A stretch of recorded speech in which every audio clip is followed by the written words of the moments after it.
अच्छा, अब सबसे पहले याद रखना कि पिटिशन फॉर वाइंडिंग अप कहते हैं कंपनी के क्लोज़ होने को, ठीक है? तो सबसे पहले तो ये है कि कोई भी क्रेडिटर, कोई भी कंट्रीब्यूटर और कोई भी रजिस्ट्रार और कोई भी कमीशन या फिर कोई भी ऐसा पर्सन जिसे कमीशन ने अलाउ किया हो, वो बंदा जो है वो कंपनी की वाइंडिंग अप की पिटिशन दायर कर सकता है। अब कंट्रीब्यूटरी कौन होता है? कंट्रीब्यूटरी दरअसल कहते हैं उस आदमी को जो कि कंपनी का शेयर होल्डर होता है, जिसने कंपनी के अंदर इन्वेस्टमेंट की होती है, ठीक है? अब कंट्रीब्यूटरी जो होता है वो बेसिकली पिटिशन सिर्फ और सिर्फ उसी सूरत में दायर कर सकता है जिस वक्त नंबर ऑफ़ मेंबर जो है वो बेसिकली रिड्यूस हो जाएँ। प्राइवेट कंपनी में वो रिड्यूस हो जाएँ बिलो 2 और पब्लिक कंपनी में वो रिड्यूस हो जाए बिलो 3। फिर उसके बाद याद रखना कि जो शेयर उसे दिया गया है वो शेयर पर्सनली कंपनी ने उसी को अलॉट किया हो, और दूसरा उस शेयर को जिस वक्त कंपनी ने अपना वाइंडिंग अप स्टार्ट किया था उससे 18 महीने पहले वो 6 महीने तक वो शेयर उसके पास रहा हो। दूसरी चीज़ हो गई, तीसरा ये कि वो शेयर उसने किसी डिसीज़ पर्सन से लिया हो, ठीक है? फिर उसके बाद याद रखना कि कंपनी के अगेंस्ट कोई भी एक्शन उस वक्त तक के नहीं लिया जाता, कोई भी एक्शन जो है वो कंपनी के अगेंस्ट नहीं लिया जाता जिस वक्त तक के कोई भी एक्शन जो है वो कंपनी के अगेंस्ट नहीं लिया जाता, जिस उस कोई भी एक्शन कंपनी के अगेंस्ट लेने से पहले कंपनी को बाकायदा एक चांस दिया जाता है कि वो आए और आकर अपना जो उसका स्टांस है, जो क्लेम है, उसे प्रेजेंट करे, और फिर कोर्ट उसे सुनती है और फिर उसके बाद कोई डिसीजन लेती है। फिर उसके बाद आता है ना, कमीशन या कोई भी पर्सन जिसे कमीशन ने ऑथराइज़ किया है उसकी पटिशन पर कोर्ट जो है वो वाइंडिंग अप नहीं करती। करने से पहले कोर्ट क्या करती है, एक इन्वेस्टिगेशन करती है। उस इन्वेस्टिगेशन में वो ये देखती है कि कहीं ये जो कमीशन है वो बेसिकली कोई फ्रॉड नहीं कर रहा, या फिर वो किसी भी कंपनी के किसी भी मेंबर के लिए जो है वो ऑपरेसिव तो नहीं होगा। ये सब चीज़ें जो है वो जैसे देखती है। अब नेक्स्ट है पॉइंट नंबर 10 के अगर जो है वो कंपनी जो है वो बेसिकली वो अपने लाइसेंस की बेस पर जो है वो चल रही है, ठीक है, और वो लाइसेंस ख़त्म हो गया है, तो कंपनी के वाइंडिंग अप तो कंपनी तो कोर्ट में जाकर कंपनी के वाइंडिंग अप की पिटिशन फाइल करने से पहले कंपनी की किसी किस्म की एक्टिविटी को नहीं देखा जाता, ठीक है?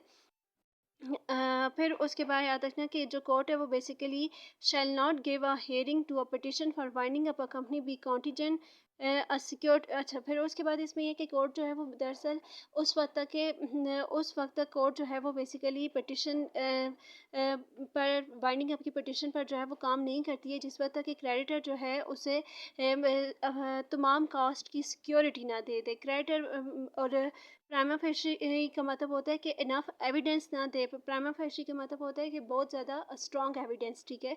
तो और बहुत ज़्यादा स्ट्रॉन्ग एविडेंस ना दे दे कि कंपनी को जो है वो दरअसल वाइंड अप होना चाहिए। फिर उसके बाद नेक्स्ट है कि कोर्ट जो है उस वक्त तक की कंपनी को वाइंड अप नहीं करेगी जिस वक्त तक कि उसे कंपनी की तमाम लाइबिलिटीज़ और जिस वक्त तक कि जो कोर्ट है उसे कंपनी की तमाम लाइबिलिटीज़, एसेट्स और तमाम जो कंपनी का प्रॉफिट और लॉस है उसके बारे में पता ना चल जाए। फिर उसके बाद याद रखना कि जहाँ पर कंपनी जो है वो जैसे वॉलंटरी या फिर under the supervision of court जो है वो जैसे वाइंड अप कर रही होगी, उस केस में ये चीज़ याद रखना कि जो कोर्ट है सिर्फ और सिर्फ मतलब क्रेडिटर कंट्रीब्यूटरी सेक्शन 303 के अंदर जिन लोगों को कोर्ट ने अलाउ किया है सिर्फ और सिर्फ वही कर सकते हैं, ठीक है?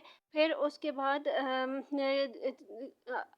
मतलब जिस वक्त कोर्ट जो होती है वो जैसे वाइंडिंग अप करती है, वो कोर्ट जो है उस सूरत में वाइंडिंग अप नहीं करेगी अगर कंपनी का कंटिन्यू रहना जो है वो जैसे क्रेडिटर या फिर कंट्रीब्यूटरीज के इंटरेस्ट के में हेल्पफुल है। मतलब कि जो क्रेडिटर्स हैं और जो कंट्रीब्यूटरीज हैं उनको फ़ायदा दे रहा है, तो फिर कोर्ट जो है वो जैसे वाइंड अप नहीं करेगी। फिर उसके बाद नेक्स्ट आता है commencement of winding up by court, कि किसी कंपनी का वाइंडिंग अप किस वक्त शुरू होता है। तो किसी भी कंपनी का जो वाइंडिंग अप होता है वो उसी दिन शुरू हो जाता है जिस दिन कोर्ट के अंदर जो है वो दरअसल वाइंडिंग अप की पिटिशन दायर की जाती है। फिर उसके बाद नेक्स्ट है power of court hearing the application. अब ये सेक्शन 307 है, वो ये कहती है कि जो कोर्ट होती है वो दरअसल क्या करती है कि एक इंजंक्शन देती है, एक ऑर्डर देती है।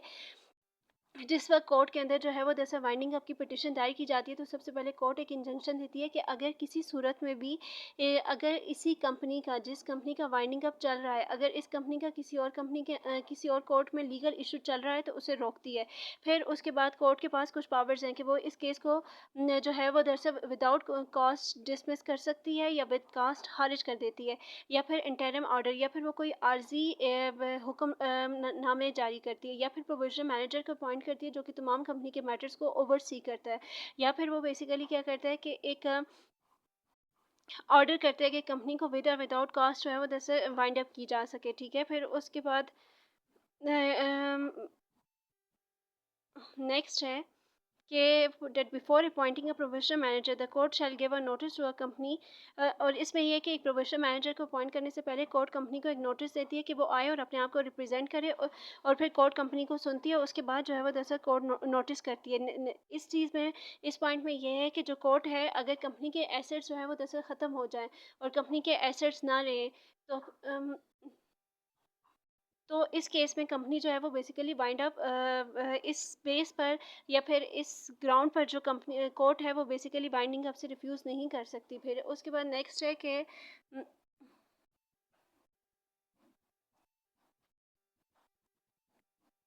और फिर नेक्स्ट है कि where a petition is presented on the ground that it is, जहाँ पर किसी बंदे ने सिर्फ और सिर्फ इस बेस पर वाइंडिंग अप की पिटिशन दायर कर दी हो कि ये ज़रूरी है और ये रीज़नेबल है, तो लिहाजा इसे वाइंड अप कर दी जाए। अगर वाइंडिंग अप के अलावा कोई और रीज़नेबल सोल्यूशन हो तो फिर कोर्ट बेसिकली क्या करती है, उस रीज़नेबल रेमेडी की तरफ जाती है इंस्टेड कि वो उसे वाइंड अप कर सके। जिस वक्त कोर्ट जो है वो कंपनी के वाइंडिंग अप का ऑर्डर करती है, तो वो फिर उसके बाद लिक्विडेटर को इन्फॉर्म कर देती है। लिक्विडेटर वो बंदा होता है जो कि ऑफिशियली मैनेज कर सकता है, फिर मैनेज कर रहा होता है वाइंडिंग अप को। फिर उसके बाद रजिस्ट्रार को कॉपी दी जाती है। अगर रजिस्ट्रार जो है वो उस कॉपी को ना दी जाए, तो ये फिर जो पटिशनर होता है उसे लेवल 1 पर जो पेनल्टी है वो फेस करनी पड़ती है। फिर उसके बाद जो रजिस्ट्रार होता है वो इसका रिकॉर्ड करते हैं, रिकॉर्ड ऑफिशियल गैजेट में रखा जाता है, और फिर उसके बाद तमाम एम्प्लॉयज़ होते हैं वो अपने इस नोटिस के बाद डिस्चार्ज हो जाते हैं। ठीक है।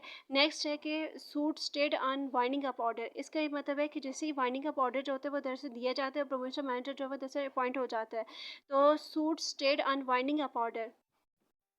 जी।